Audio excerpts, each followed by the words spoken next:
మీ business ఏదైనా మీ ఊర్లో promotion చేయాలంటే అది సుమన్ టీవీతోనే సాధ్యం. ఇప్పుడే సంప్రదించండి. దాదాపు 4 నెలలుగా ఈ ఎలక్షన్తో గడప రాలేకపోయినాను. అనకాపల్లి పార్లమెంటు లోక్సభ సభ్యునిగా గడపకు రావడం, ఈరోజు కడపలో శ్రేయోభిలాషులు, అభిమానులు, బంధువులు, మిత్రులు, స్నేహితులు, జనసేన, తెలుగుదేశం, భారతీయ జనతా పార్టీ నాయకులు, కార్యకర్తలు అందరూ వచ్చి ఘనంగా స్వాగతం పలకడం, అలాగే మొదట గడప దేవుని గడప వెంకటేశ్వర స్వామిని దర్శించుకొని, అలాగే ముందు నుంచి కూడా ఎప్పుడు కడపలో ఏ కార్యక్రమం ఉన్నా కూడా గడపకు దర్గా రావడం, ఇక్కడ దర్గా ఆశీర్వాదం తీసుకోవడం ఆనవాయితీ.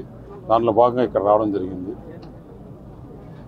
నేను ఇక్కడి నుంచి అనకాపల్లి వెళ్ళినప్పుడు వైఎస్ఆర్ కాంగ్రెస్ పార్టీ నాయకులు కొంతమంది, మీరు కడప జిల్లా నుంచి రాయలసీమ నుంచి వచ్చారు, అనకాపల్లిలో ఎలా గెలుస్తారు, ఎలా ఎలక్షన్ చేస్తారని చెప్పారు. కడప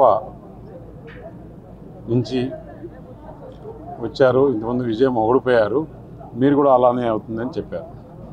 నేను ఆ రోజు మొట్టమొదటిగా 5 ఎడిటర్స్ అని టీవీలో ఒక ప్రోగ్రాం పెడితే ఆ ప్రోగ్రాంలో కూడా చెప్పారు, వాళ్ళ బ్రాండ్ వేరు, మా బ్రాండ్ వేరు.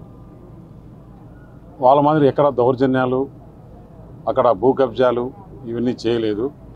నేను ఇక్కడి నుంచి వెళ్ళి అనకాపల్లిలో దాదాపు 3 లక్షల పైచీలకు ఓటుతో గెలవడం జరిగింది. 7 అసెంబ్లీ నియోజకవర్గాల్లో కూడా మంచి మెజార్టీతో, అసలు పెందుర్తి అసెంబ్లీ నియోజకవర్గంలో అయితే 82-83 వేలు మెజారిటీ. అలాగే ఈ జిల్లా నుంచి మన సుధాకర్ యాదవ్ వాళ్ళ కుమారుడు మహేష్ కూడా అక్కడికి వస్తే గెలిచారు. అంటే కడపలో మంచివారు ఉన్నారు, వాళ్ళ వల్ల ఈ కడప జిల్లాకు చెడ్డ పేరు తీసుకొచ్చారు. మేమిద్దరం వెళ్ళి అక్కడ గెలిచిన దానివల్ల ఈరోజు కడప జిల్లాకు మంచి పేరు తీసుకొచ్చాం.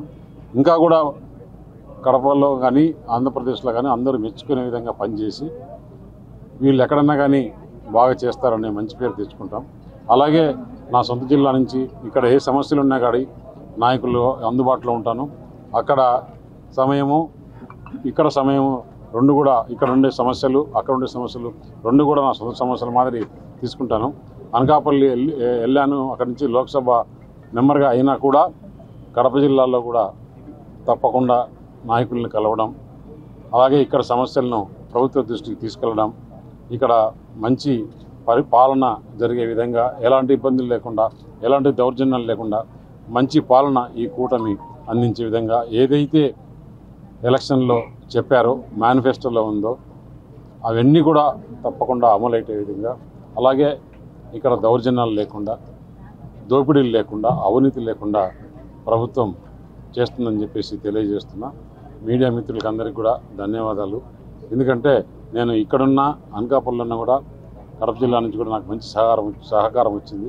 ఇక్కడి నుంచి చాలామంది కూడా వచ్చి ఎలక్షన్లో అక్కడ నాకు పనిచేయడం జరిగింది.